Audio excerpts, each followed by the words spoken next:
ሄርሜላ በአዲስ ነገር ሚኪንና ማርታን እንዲሁም ደግሞ እራሷ ማይተዋል ማለት ነው።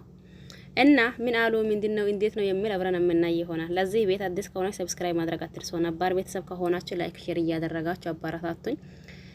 ሄርሜላ አሁን ባለችበት ሁኔታ ትንሽ የሚከብድ ነገር ነው ያለችው። ይሄ ማለት ደግሞ ሚኪ ወንድሟ ካጎንዋ ስላላ ያንን አክል ትጎዳለች ወይም ደግሞ ያንን አክል ሆነ እንትን ትሆናለች ማለት አንችልም። ምክንያቱም ሚኪ ከዚህም በፊት ይሁን አሁንም እሷን የሚመክር በጣም ምርጥ የእህቱ ማካታ ምርጥ ወንድም እንደሆነ ሁላችንም አውቀናል። ነገር ግን ደግሞ ትንሽ ያኒ ሄርሜላ ላይ የምናየው ሁኔታ አንዳንድ ነገራቶች ያኒ ከልቧ ስለሆነ ያ ነገር ትንሽ ብዙዎቻችን ግራ ያጋባናል። ምክንያቱም ይሄንንም የምንለው በና ብርህ ዙሪያ ነው። ለማንኛውም ይሄን ቪዲዮ እስከ መጨረሻ ድረስ በማዳመጥና በመስማት ሀሳብ አስተያየት ካላችሁ ኮሜንት ስር ማስቀመጥ ትችላላችሁ። ሰላም አለይኩም ወራህመቱላሂ ወበረካቱሁ። ወድና ተከባራችሁ ቤተሰቦቼ በሙሉ ሀባይብ እንዴት ናችሁ? ደህና ናችሁ ወይ? እኔ ደህና ነኝ አልሐምዱሊላህ። እናንተስ እንዴት ናችሁ? ሁላችሁንም ሰላም ብያለሁኝ። በያላችሁበት ዓለም ዳርቻ የአላህ ሰላም እንዲሁም እዝነት በረከት ርህራሄ ከእናንተ ጋር ይሁንልኝ እያልኩላችሁ መጥቼላችኋለሁኝ። ሲመጣ ምንድነው እንዴት ነው የሚለው ለሁላችሁም ግልጽ ነው ብዬ ነው ማስበው። ምክንያቱም እንዴት መሰላችሁ ይሄንን የማያቅ ሰው አለ ብዬ አላስብም። አሁን አንድ ወር አስቆጠርና መሰለኝ ግራ ከተጋባንና እንዲሁም ደግሞ ግራ ከተጋቡ ማለት ነው። ይሄም ማለት አብሪሽ በሚሆነውና እንዲሁም ደግሞ በሚያሳይን ሁኔታ ትንሽ ግራ ተጋብተናል። ወደን ሳይሆን ተገደን ማለት ነው። ይሄ ግልጽና ግልጽ ሁላችሁም የምታውቁት ነገር ነው።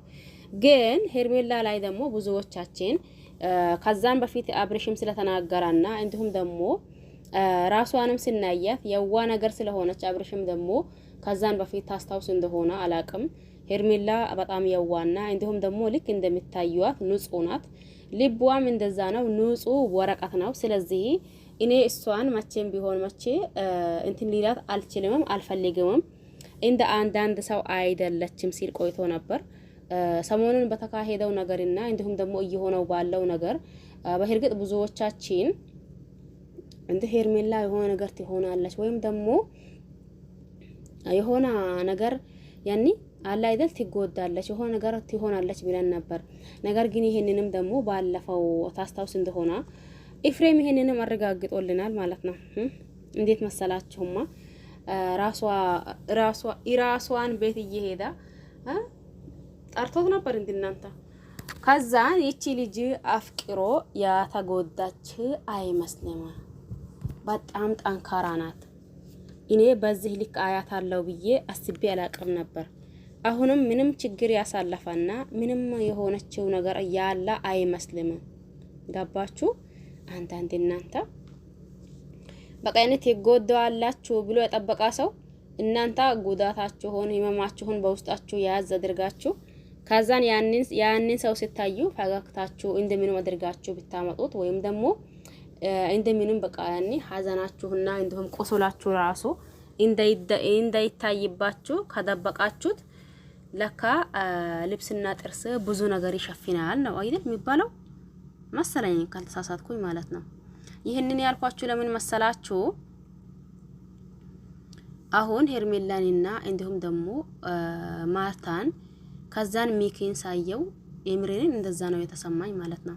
ምክንያቱም እህታቸው ላይ እየሆነው ባለው ነገር እነሱም ሳይሰማቸው ቀርተዋል ማለት አንችልም። የሆነ ነገር ያን ይሰማቸዋል።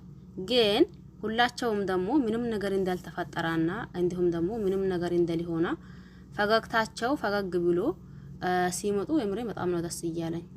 እናንተ ነው የምታውቁት። ነገር ግን በዚህ ልክ ያኒ የሆነ ቁስላቸውን ህመማቸውን ድብቅ አድርጎ በቃ ያኒ ፈገግ ብሎ ማምጣታቸው በራሱ እኔ ገርሞኛል። የእናንተ አላቅም። እንደተባለው ደግሞ ልብስና ጥርስ ብዙ ነገር ይሸፍናል ይባላል። እንደዛ ነው መሰለኝ ነገሩ። መቼስ እህታቸው ላይ እየሆነው ባለው ነገር እየተደረገው ነገር ሳይሰማቸው ቀርቶ አይደለም። ሄርሜላም ደግሞ እየሆነው ባለው ነገርና እየተካሄደው ባለው ነገር ሳይሰማት ቀርታለች ብዬ አላስብም። ገባችሁ አይደል? ሁላቸውም ግን ፈገግታቸው እንዳለ ነው። ምንም ነገር እንትን ቢል ያኔ ፈገግታቸው አይጠፋም። ደስ አይላችሁም? የምር እኔ ደስ ነው የሚለኝ። እንደዛ አይነት ብዙ ሰዎች ሊኖሩ ይችላሉ፣ ግን አብዛኞቻችን ደግሞ ያኔ የሆነ ነገር ያስታውቅብናል ብዬ ነው ማስበው። ለማንኛውም እኔ በዚህ ልክ ስላየኋቸው ደስ ብሎኛል። የእናንተን ካላችሁ ሀሳብ አስተያየት ኮሜንት ስር ማስቀመጥ ትችላላችሁ። ባይ ባይ።